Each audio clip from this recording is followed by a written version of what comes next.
A new drone no-fly zone bans the use of these unmanned flying machines from most of Atlanta. The questions are, is it legal?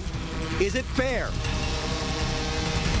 New at 5, if you or someone you know is making plans to get in on the hot technology everybody's talking about, you'll have some limitations in Atlanta. There's a strict new drone no-fly zone around the governor's mansion and the state capitol. Christopher King is live outside the state capitol. Christopher, drone users complain this ban goes way too far.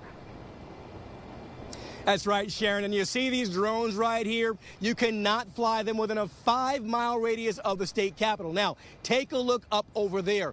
That is the helipad where the governor's helicopter takes off and lands. And you can't even fly a drone within a 5-mile radius of his mansion either. All that means you can't fly a drone in most of Atlanta. Drone operators say that just isn't fair.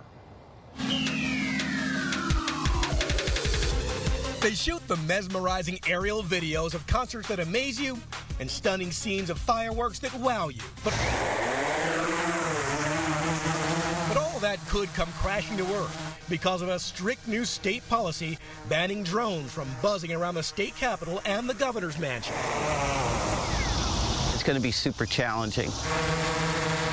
Under the drone no-fly zone, you can't operate unmanned aircraft within a 5-mile radius of the Capitol in downtown Atlanta, where the governor's helicopter takes off and lands, or the governor's mansion in Buckhead.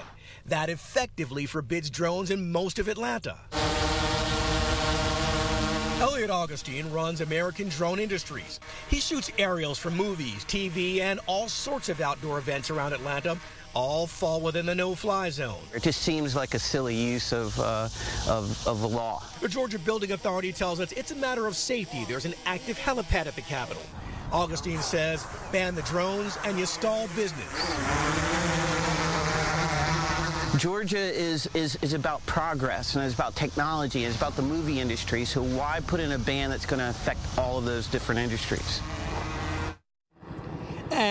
And here's another live look at those drones. They're keeping them on the ground because of that ban. Now, the Georgia Building Authority says that they are following FAA guidelines. We asked the GBA spokesman if the ban goes too far. Does the GBA have authority to make policies like this? He would not answer our questions. Now, coming up at 6, we will take you into a store that says this drone ban will hurt their business. For now, we're live in downtown Atlanta, outside the state capitol. Christopher King, CBS 46 News.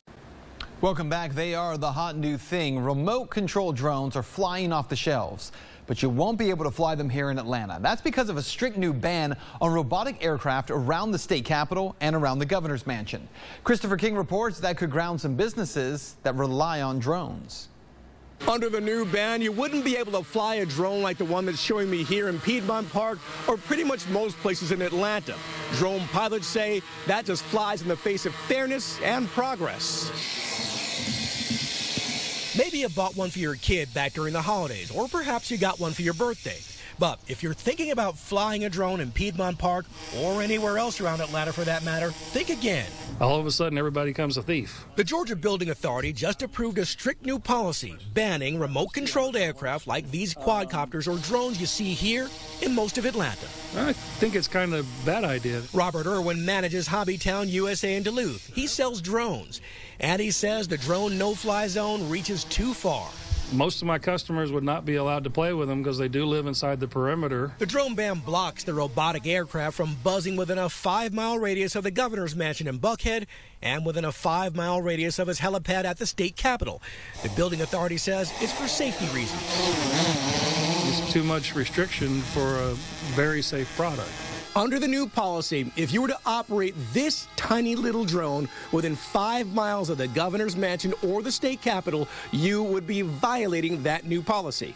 But I don't think everybody needs to be punished because of their fear. Irwin says the drones make up a quarter of his sales. Oh, absolutely, it would hurt our business. 25% of what we're doing right now. So, yeah, that would be a tremendous cutback on what we were doing.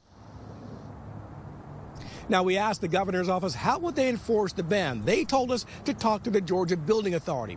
All the Building Authority would say is they're looking into how they would enforce the ban. Live outside the state capitol, Christopher King, CBS 46 News.